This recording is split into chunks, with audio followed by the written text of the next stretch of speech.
Hello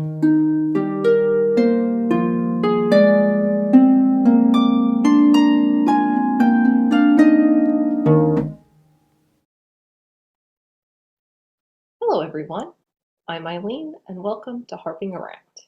Today we have a very special guest on for an interview, Ari Swartz. Hi Ari, how are you? I am so good. How are you? I'm doing well. So first off, by now a lot of people have heard that you compose, but one that most people don't ever really get to hear about any composer is how they got started in composing. So what brought you to start composing? That is a really good question, and it actually has a lot to do with harp.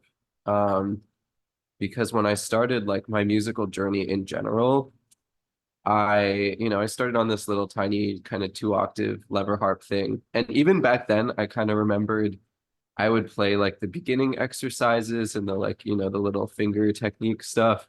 But I would hear in my head like, oh, I wish the melody was different here, or I wish this thing sounded like this, or stuff like that. And so what I didn't know at the time is that that is a thing you can do to change music and to make the music sound how you want it to sound, and that's called composing. But I would consider that like the seed of how I became a composer was just hearing things and wishing they were different. And then as I got older, learning the tools and the software and the technique to actually make those things different until ultimately it became like creating something from scratch, which is way harder. It definitely is, and anybody who has ever tried composing knows that it takes a lot more work, but we're all very thankful for those who do it. So, Props to that. oh yeah, definitely. So, with your composing, surely that has unlocked some things for you that otherwise might not have happened, be it people you've been able to have conversations with or maybe places that you've performed. What are some things that composing has brought to your harp journey? The way I see it, um, is kind of something that's true no matter what you're doing, no matter like what two, three, four things you're putting together. But what I found is that being a composer has really added value to like what I can do in the harp scene, and being a harpist has added a lot of value to what I can do for composers. Um, so to be like really specific, like there are a lot of composers who are afraid of the harp. I mean, as we know, because it's scary and there's a lot of music for it that's not well written, and even the music that is well written is kind of hard to decipher. So like in like a really roundabout answer to your question, being a harpist helps me help composers and gives me something specific that I can like teach them or work with them on. And then in the reverse, I think um being able to produce something original or show something that's like that doesn't exist yet is really kind of valuable in the harp world, because it does have this really like rooted tradition that's great to have, and a great like kind of lineage and heritage of the history of the instrument. But also there's, I think, always a little bit of demand for like, okay, what's the next thing and how are we like moving our instrument forward? That makes complete sense. And in what ways are you kind of hoping to help move the harp forward? Because every composer kind of has that little thing they'd love to see just a little bit different. Yeah. Well, okay. I'm gonna give you an answer that's probably not musically satisfying at all, because I'm like a very kind of philosophical kind of creator type person. Which is really that I think like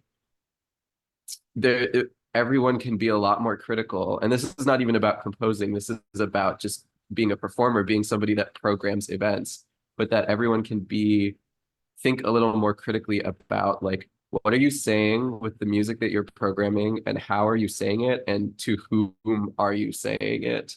And like those three questions, if you can answer them really clearly, I think you'll always have a great event.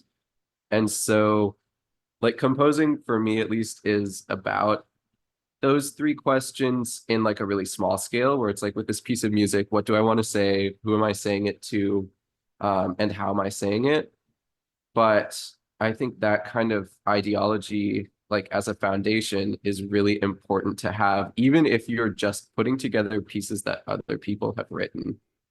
Wow, that is a really great way of looking at it. And you obviously put a lot of thought into anything that you write, and it sounds like also probably any sort of concert program that you put together. Now, speaking of concert programs, we heard about a certain competition over somewhere over the seas. So tell us a little bit about what went into preparing for that type of a competition.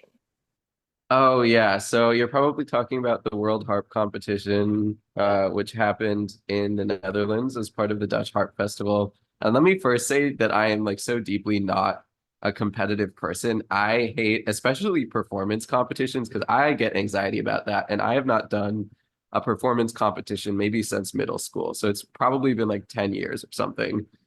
But like I was saying before, I really like the World Harp Competition because they have this kind of attitude of like, we want to see you as an artist and we want to see you put together a meaningful program. And it has to involve harp, but they're really kind of um, open to what genre or what medium or like how you do that. So my preparation was pretty crazy because it I did not have a lot of time. The 2 weeks leading up to it, I was traveling for premieres of other pieces that I wrote. So I was on the road and I was actually deeply, deeply worried about if I was going to be able to access a harp at all and have practice time. So I think like it was really interesting, like now being a working musician as opposed to a musician in school, like because in school I would have more time to dedicate to something like a competition, even though I never wanted to and, and never really did. And so now I was balancing like work, like things that I have to do for work to make money to eat with when am I going to practice. So basically, okay, the actual answer to your question is I tried to learn as much as possible, like maybe a month in advance, because I knew after that month was gone, I had no idea how much practice time I would get. And I did not meet the goals that I was trying to with that. So it was pretty scary actually. But another part of that is that a lot of my stuff was like used electronics or backing tracks, and those are things that once you make them and like you can kind of set it and forget it. So that's not something that needs to be practiced. I need to press a play button and then I can kind of offload that work to the composing side as opposed to the performing side. But the preparation, while like once I left my home in LA, let's see, I was in Chicago and then Indiana and then Florida right before going overseas. And I was basically just like, ugh, whatever, like 30 minutes I can get, whatever, like whoever's harp I can borrow, whoever at Line and Healy in Chicago I can bug. So it was very, very touch and go. And so I'm honestly happy that anything like came of that competition at all. Wow, that is really impressive, though, and certainly a testament for the power of just a few minutes of practice. Because so many of us, when we first learn about the concepts, like how can 10 or 15 really minutes really do that much? But you've got proof that it really is very valuable. And I'm sure there's lots of things that you have been able to take from that that you've been able to apply to your regular harping now that you are back. No, it's everything for sure. And like I'm not gonna say I'm a mental practice skeptic because I know it does work. I'm just like a lazy person. And so, but in a crunch time circumstances, which this was, it was like very helpful to just stare at the score and try to absorb what's going on, even if it's something I wrote, because like the fingers don't come necessarily if you write it, you know this.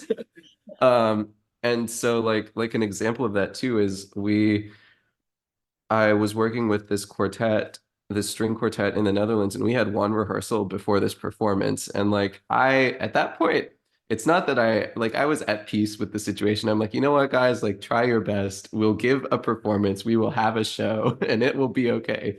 And they killed it. Like they're total professionals.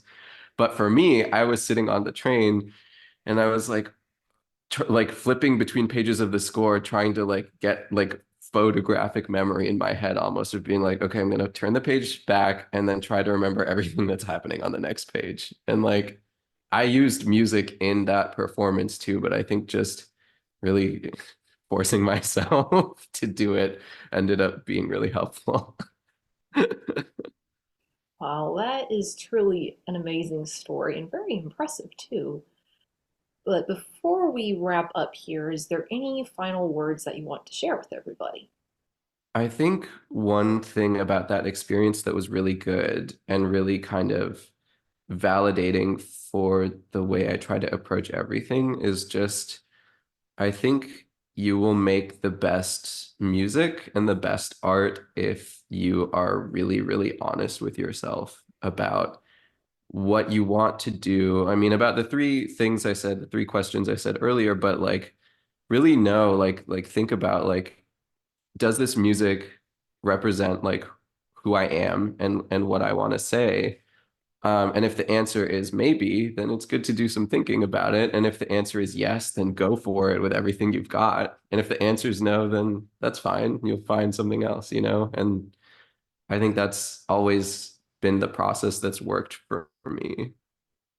That's great. Well, Ari, thank you so much for joining me today. Thank you for having me. You're most welcome. Thank you. And thank you for watching. If you have any questions, comments, ideas for future episodes, please leave a comment down below or send us an email. Thanks for watching.